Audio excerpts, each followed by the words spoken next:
Voilà, nous prendrons dans l'Ecclésiaste, page 437, donc c'est l'Ecclésiaste 5, du chapitre 5, verset 7 au chapitre 6, verset 9. La semaine dernière, nous avions été encouragés à chérir nos relations et à en jouir pleinement sous le regard de Dieu, pleinement dans l'écoute de sa parole et dans la crainte. Et la première des relations à privilégier était bien sûr la relation avec notre Seigneur Jésus-Christ. Et aujourd'hui, l'Ecclésiaste continue son enquête sur le sens de la vie, sur la recherche du bonheur, en se posant peut-être la question suivante: qu'est-ce qui pourrait nuire à la qualité, au bonheur que me procurent mes relations, et en particulier celles que j'entretiens avec le Seigneur? Donc qu'est-ce qui pourrait nuire à mes relations, et en particulier celles que j'entretiens avec mon Seigneur Jésus-Christ? Donc lisons le texte à partir de Ecclésiaste 5, le verset 7. Si tu vois, dans une province, le pauvre opprimé, le droit et la justice violés, ne t'en étonne pas, car un homme de rang élevé est placé sous la surveillance d'un autre de rang plus élevé, et au-dessus d'eux, il y en a de rang plus élevé encore. Ce qui représente un avantage pour le pays à tout point de vue, c'est un roi qui favorise la culture de la terre. Je répète ce verset. Ce qui représente un avantage pour le pays à tout point de vue, c'est un roi qui favorise la culture de la terre. Celui qui aime l'argent n'en sera jamais rassasié, et celui qui aime les richesses n'en profitera pas. Cela aussi, c'est de la fumée. Quand les biens sont nombreux, ceux qui les mangent le sont aussi. Et quel avantage en tire leur possesseur? Il ne peut que les voir de ses propres yeux. Le sommeil du travailleur est doux, qu'il ait peu ou beaucoup à manger, tandis que la satiété dont jouit le riche ne le laisse pas dormir. Il y a un mal douloureux que j'ai vu sous le soleil, des richesses conservées pour son malheur par celui qui les possède. Si les richesses disparaissent à cause d'une mauvaise affaire, il ne reste rien entre les mains de son fils. Il est sorti nu du ventre de sa mère, et il repart aussi nu qu'il était venu, sans rien pouvoir emporter de son travail avec lui. Cela aussi, c'est un mal douloureux. Il s'en va comme il était venu, et quel avantage a-t-il d'avoir travaillé pour du vent? De plus, toute sa vie, il mange dans l'obscurité, et il n'est pas épargné par le chagrin, la maladie et l'irritation. Voici ce que j'ai vu. Il est bon et beau pour l'homme de manger, de boire et de prendre du plaisir dans le travail qu'il accomplit sous le soleil, pendant la durée de vie que Dieu lui accorde, car c'est sa part. Et même si un homme a reçu de Dieu des richesses et des biens, il lui a donné le pouvoir d'en manger, d'en prendre sa part et de se réjouir au milieu de son travail. C'est un cadeau de Dieu. En effet, il ne se souviendra pas beaucoup de la durée de sa vie, parce que Dieu l'occupe en déversant la joie dans son cœur. Il y a un mal que j'ai vu sous le soleil et qui est fréquent parmi les hommes. Dieu a pu donner des richesses, des biens et de la gloire à un homme, et rien de ce qu'il désire ne lui manque, mais Dieu ne lui laisse pas le pouvoir d'en jouir. Oui, c'est un étranger qui en jouira, c'est de la fumée, et c'est un mal douloureux. Même si un homme avait 100 fils et vivait un grand nombre d'années, même s'il prolongeait son existence, si son âme ne s'est pas rassasiée de bonheur, et si de plus il n'a pas de sépulture, j'affirme qu'un enfant mort-né est plus heureux que lui. En effet, il est venu comme une vapeur et repart dans l'obscurité, et son nom restera sous un voile d'obscurité. Il n'a pas vu, pas connu le soleil, et il a eu plus de repos que cet homme. À quoi bon vivre 2 fois 1000 ans sans jouir du bonheur? Tous ne vont-ils pas au même endroit? Tout le travail de l'homme est pour sa bouche, et pourtant ses désirs ne sont jamais satisfaits. En effet, quel avantage le sage a-t-il sur l'homme stupide? À quoi sert-il à un pauvre de savoir se conduire dans la vie? Ce que les yeux voient est préférable à ce que recherche l'âme. Cela aussi, c'est de la fumée, et ça revient à la poursuite du vent. Voilà pour la lecture. Il y a presque 20 ans, avec Nathalie, ma femme, alors que nous étions en Afrique, nous avons connu une jeune femme qui trimait pour subsister, pour payer des soins à son père, et payer l'école aussi à son petit frère. Et à un moment, en discutant, nous avons compris que nous avions la même foi en Jésus-Christ. Et elle en fut vraiment étonnée, et elle a alors dit quelque chose qui devait ressembler à cela.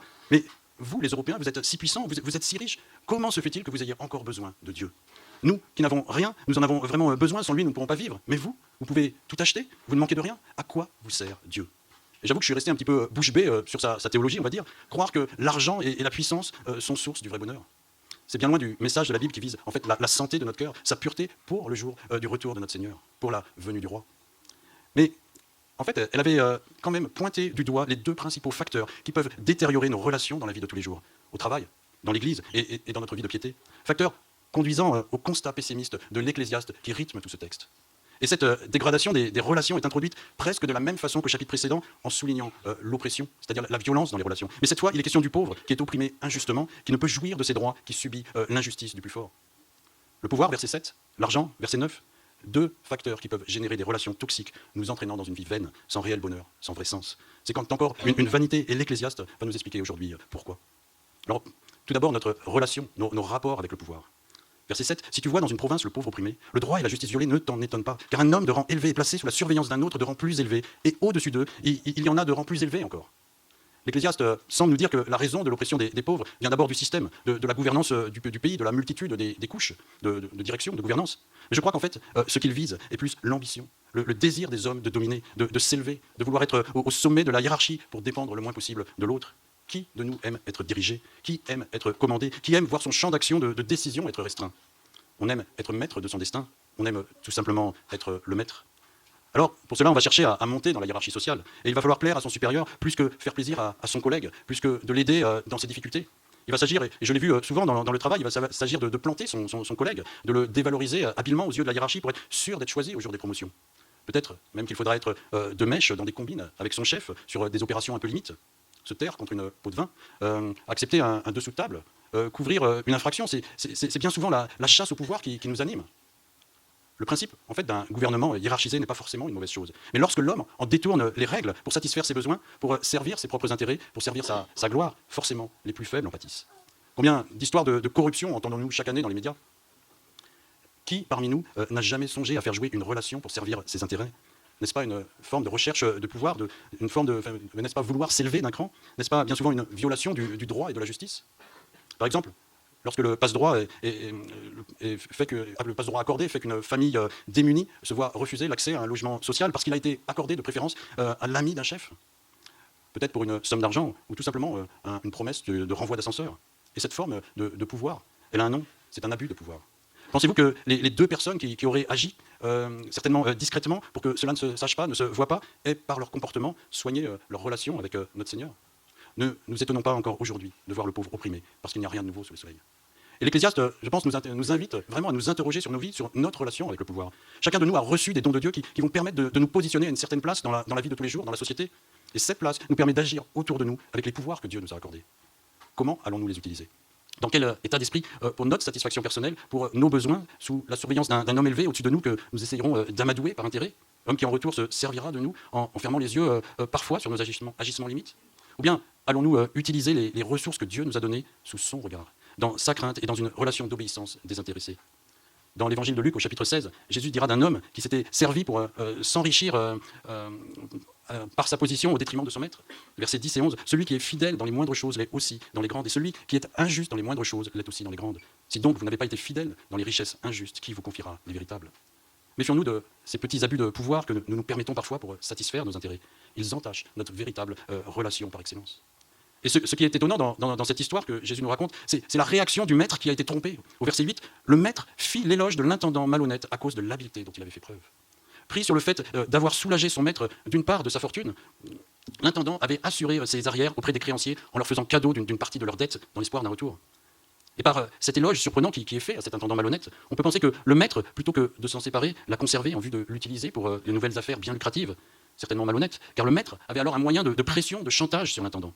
Vous imaginez l'hypocrisie de la relation qui s'est alors instaurée entre les deux personnages. Celui qui avait opprimé les pauvres n'est pas condamné comme on aurait pu s'y attendre. Il est élevé, le droit et la justice sont violés, les puissants se couvrent les uns les autres et le pauvre en subit les conséquences. J'espère que personne ici dans l'Église n'est lié par des agissements comme celui de notre intendant malhonnête.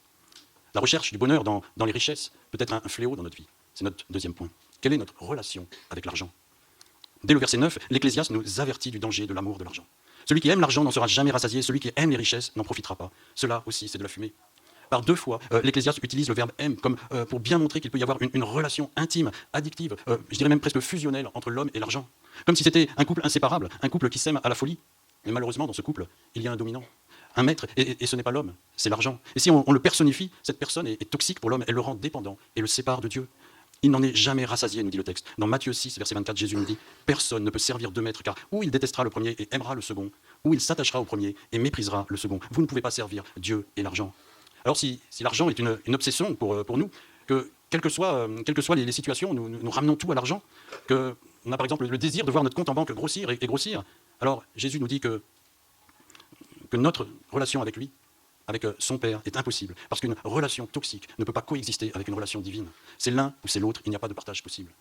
Donc, celui qui aime, ou celui qui choisit d'aimer l'argent, choisit indirectement de se priver de la relation avec son Créateur, avec celui qui est la source de la vie. Si tu aimes l'argent, ou si tu aimes les richesses, tu n'en seras jamais rassasié, tu seras malheureux. C'est un premier désagrément. Mais il y a pire dans ce choix, c'est un chemin de mort, car tu te prives des richesses célestes. Un jour, dans une anecdote connue, un journaliste interroge un homme très riche sur sa fortune, et il lui demande « À partir de combien de millions devient-on heureux ?» Alors, le millionnaire réfléchit un moment et il fait cette réponse. « Aussi loin que je me souvienne, c'est toujours un peu plus, toujours encore plus. » Malheureusement, à force de vouloir toujours plus d'argent, on ne veut plus le dépenser, cela fait trop de mal de se séparer de quelque chose que l'on aime. Vous aurez beau travailler toute votre vie, gagner de plus en plus d'argent, vous ne serez jamais content, jamais satisfait, vous ne trouverez pas le bonheur ni la paix dans l'amour de l'argent. C'est une relation toxique qui va vous faire souffrir. Verset 12, « Il y a un mal douloureux que j'ai vu sous le soleil, des richesses conservées pour son malheur par celui qui les possède. » C'est ce que l'Ecclésiaste veut nous démontrer dans la partie du texte couvrant les versets 9 du chapitre 5 au verset 6 du chapitre 6. Et cette souffrance s'avère bien souvent une souffrance relationnelle. Au verset 10, nous voyons les parasites qui tournent autour du riche. Comment savoir qui est mon ami quand je suis riche? Pourquoi est-il si gentil cet homme avec moi? Qui n'est pas tenté de rechercher des relations qui peuvent lui être utiles? Vous comprenez qu'au lieu d'une relation sincère, une relation de méfiance s'installe, l'hypocrisie et la fourberie menacent. Quand les biens sont nombreux, ceux qui les mangent le sont aussi. Et quel avantage en tire leur possesseur? Il ne peut que les voir de ses propres yeux. Combien de témoignages de stars témoignent de la solitude qu'elles éprouvent malgré les nombreux amis qui tournent autour d'elles et malgré les millions de fans qui disent les aimer. Nous avons besoin de relations de confiance, de relations fidèles. Malheureusement, l'amour de l'argent les gangrène et nous entraîne dans des tourments, dans l'incertitude, dans l'anxiété et dans de longues nuits d'insomnie. Verset 11. Mais ce n'est pas tout. L'Ecclésiaste enchaîne avec d'autres effets toxiques, d'autres souffrances liées à cette soif de posséder. Le risque de tout perdre. Peu importe la façon, vol, crash boursier, faillite de la banque, crise économique, folie des grandeurs ou amour aveugle d'une personne, il y a tant d'autres causes aussi. Le risque de tout perdre est vraiment réel. Et l'Ecclésiaste souligne qu'à la tristesse de tout perdre s'ajoute la souffrance de savoir que nous ne laissons rien à nos héritiers. Souffrance donc certainement partagée par ces derniers et cause de relations familiales difficiles, de division parfois. Pour terminer ce constat, l'Ecclésiaste enfonce le clou encore plus profondément dans la chair de celui qui aime l'argent. Verset 16. De plus, toute sa vie, il mange dans l'obscurité et il n'est pas épargné par le chagrin, la maladie et l'irritation. Alors qu'est-ce que ça veut dire? C'est simple. Celui qui a privilégié de consacrer son amour à l'argent a choisi de vivre dans les ténèbres, c'est-à-dire en esclave du mal, en esclave du péché, loin de la face glorieuse de Dieu. Et en plus, il n'en tire pas d'avantage sur un autre. C'est comme le pauvre opprimé, par exemple. Il connaîtra la tristesse. Il connaîtra la tristesse de perdre un être cher, où il sera terrassé par des maladies, ou même, et c'est le comble, il sera envahi par la colère, face peut-être à une injustice commise contre lui par quelqu'un de plus élevé, injustice que lui-même aura peut-être pratiquée pendant de nombreuses années. Il ne trouvera pas la paix ni le repos parce que son choix l'a privé de la véritable relation. Alors, après avoir compris la toxicité d'une relation d'amour avec l'argent, la question que l'on peut se poser ce matin, c'est qu'est-ce que je dois faire si je possède de l'argent, si je suis riche et puissant? Qu'est-ce que je peux bien faire? Comment être heureux? Dois-je tout vendre et donner aux pauvres, comme Jésus le dit, un chef religieux dans Luc 18, verset 22? Certainement pas. Ce serait oublier le contexte de ce dialogue où Jésus s'adresse à un homme dont il savait pertinemment que l'amour de l'argent l'empêcherait de tout abandonner pour le suivre. La réponse que nous propose l'Ecclésiaste, nous la trouvons dans les versets 17 à 19. En résumé, il nous dit « Profite de la vie, prends du plaisir dans tout ce que tu as ou que tu fais en considérant que tout vient de Dieu. Manger, boire, prendre du plaisir en travaillant sous le soleil, tout cela vient de Dieu, c'est un don qu'il te fait, c'est ta part, c'est pour toi, c'est ce qui t'est réservé. » Et nous comprenons qu'en fait, le problème pour être heureux n'est pas l'argent, n'est pas les richesses ou le pouvoir, parce qu'au verset 18, tout cela est un cadeau accordé par Dieu, c'est Dieu qui nous le donne. C'est en jouissant de ces bénédictions dans une reconnaissance permanente à Dieu qu'il nous accorde le bonheur. Le bonheur ne dépend pas de la quantité de richesse ni de notre statut social, il dépend de notre attitude vis-à-vis de Dieu. 1 Thessaloniciens 5, verset 16, 18, je crois que je me suis trompé. Soyez toujours joyeux, priez sans cesse, remerciez Dieu en toutes circonstances.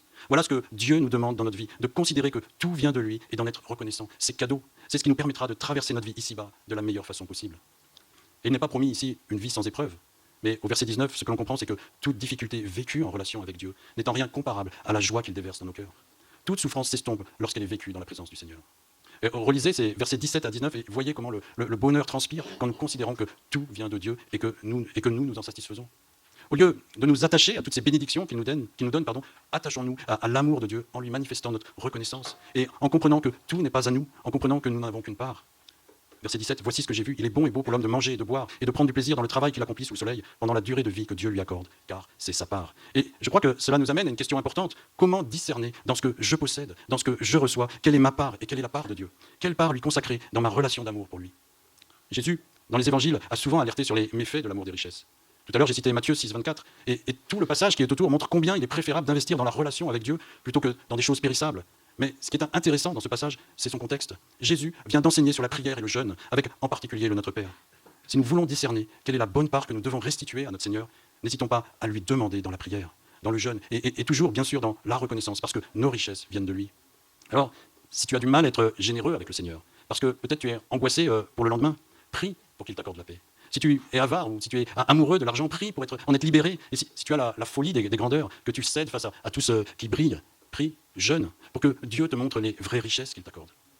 Voilà une façon de privilégier notre relation avec Dieu. Que Dieu puisse nous rendre généreux pour, en fait, notre bonheur. Dans Acte 20, Paul parle, verset 32, et il dit « Et maintenant, je vous remets à Dieu et au message de sa grâce. Il a le pouvoir de vous faire progresser dans la foi et de vous accorder les biens qu'il réserve à tous ceux qui lui appartiennent. Je n'ai désiré ni l'argent, ni l'or, ni les vêtements de personne. Vous savez vous-même que j'ai travaillé de mes propres mains pour gagner ce qui nous était nécessaire à mes compagnons et à moi. Je vous ai montré en tout qu'il faut travailler ainsi pour venir en aide aux pauvres, en nous souvenant des mots que le Seigneur Jésus lui-même a dit. Il y a plus de bonheur à donner qu'à recevoir. » Ayant dit cela, Paul se mit à genoux avec eux et pria. Malheureusement, pour aujourd'hui cette éclaircie sur le sens de la vie et de courte durée, cette porte ouverte sur la source du bonheur que nous trouvons dans ces versets 17 à 19, se referme comme si elle était inaccessible. Dès le verset 1 du chapitre 6, l'Ecclésiaste reprend son leitmotiv. Il y a un mal que j'ai vu sous le soleil et qui est fréquent parmi les hommes. Et d'autres versions disent qui est immense pour l'humanité ou qui accable les hommes. Ce mal, c'est que l'on ne peut rien maîtriser. Dieu donne, mais il peut reprendre du jour au lendemain, verset 2. Tu peux aussi tout avoir en abondance, une grande famille, une vie longue qui fait envie à tout le monde, mais ne pas trouver le bonheur, verset 3. Et il nous dit dans ce cas que le sort d'un enfant mort-né est meilleur. Souvenez-vous, il avait déjà déclaré que les morts sont plus heureux d'être déjà morts que les vivants d'être encore en vie. Il avait déclaré un peu la même chose pour celui qui n'a pas encore vécu, puisqu'il n'a pas vu le mal qui se commet sous le soleil. Alors, la question c'est, la vie serait-elle pire que la mort? L'Ecclésiaste continue. Les versets 4 à 6 achèvent cette réflexion sur la longueur de la vie et l'abondance des richesses pour bien nous faire comprendre que toute recherche du bonheur sur la terre, c'est-à-dire sans Dieu, ne pourra jamais nous satisfaire pleinement. Tout ce que tu feras, tout ce que tu feras pourra nourrir ton corps, mais ne pourra jamais nourrir ton âme. Et l'Ecclésiaste, versets 8 et 9, conclut cette première partie de son livre en reprenant quasiment les mêmes questions et constatations du premier chapitre. Malgré la pensée de l'éternité que Dieu a mis dans nos cœurs, l'homme préfère ce qui se voit, ce qui est éphémère sous le soleil. Et cela aussi, c'est de la fumée, c'est de la vanité. Alors, pour conclure, à quoi bon? Que dire de plus? Où est la solution?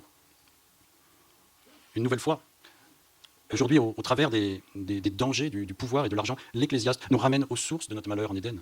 La convoitise avec l'amour de l'argent et le manque de soumission, ou la désobéissance avec la soif d'un rang élevé. Mais en réponse à ces deux relations toxiques qui accablent les hommes, qui les conduisent inéluctablement dans un aveuglement spirituel, Dieu, dans son immense bonté, par grâce, ne nous a pas abandonnés. Il nous a envoyé un roi. Et ce roi, et il me semble que c'est celui auquel l'Ecclésiaste fait allusion au verset 9. Ce qui représente un avantage pour le pays à tout point de vue, c'est un roi qui favorise la culture de la terre. C'est ce roi qui n'est pas resté caché, qui n'est pas resté perché, qui n'est pas resté élevé alors qu'il était auprès de Dieu, assis à sa droite alors qu'il était au-dessus de toute chose, bien élevé, et que toute chose lui était soumise. C'est ce roi qui est descendu sur terre par obéissance au Père, en abandonnant tous ses privilèges pour se faire un homme. C'est ce roi qui s'est abaissé, et en s'abaissant, Dieu l'a couronné de gloire et d'honneur. C'est ce roi qui favorise la culture de la terre, c'est-à-dire qui s'intéresse à ceux qui sont en bas de l'échelle, qui travaillent la terre pour subvenir à leurs besoins, qui dépendent totalement de lui. C'est ce roi qui ne cherche pas son intérêt, mais qui est attentif à ceux qui sont dans le besoin, à ceux qui souffrent. C'est ce roi qui vient parler aux plus misérables, aux pauvres opprimés. C'est ce roi qui ne cherche pas à nous dominer ni à conquérir de nouveaux pays, de nouvelles richesses, mais c'est ce roi qui veut nous aimer, nous inviter à sa table pour un festin. C'est ce roi qui s'est laissé humilier jusqu'à la mort sur une croix pour nous sauver, pour que nous soyons pardonnés de nos péchés et ainsi restaurés dans notre relation avec notre Père. C'est ce roi qui, après s'être offert pour nous en sacrifice, a été ressuscité par Dieu, pour que nous soyons ses frères et que nous soyons ses co-héritiers pour l'éternité. C'est ce roi qui veut que nous régnions avec lui dans l'abondance. Voilà qui est ce roi qui favorise la culture de la terre. Vous l'aurez compris, il s'agit de Jésus, il s'agit du Fils de Dieu, il s'agit de notre Sauveur et Seigneur. Alors que chacun de nous, dans la reconnaissance et dans la prière, pour son bonheur, discerne et rende la part de sa vie qui revient au Seigneur.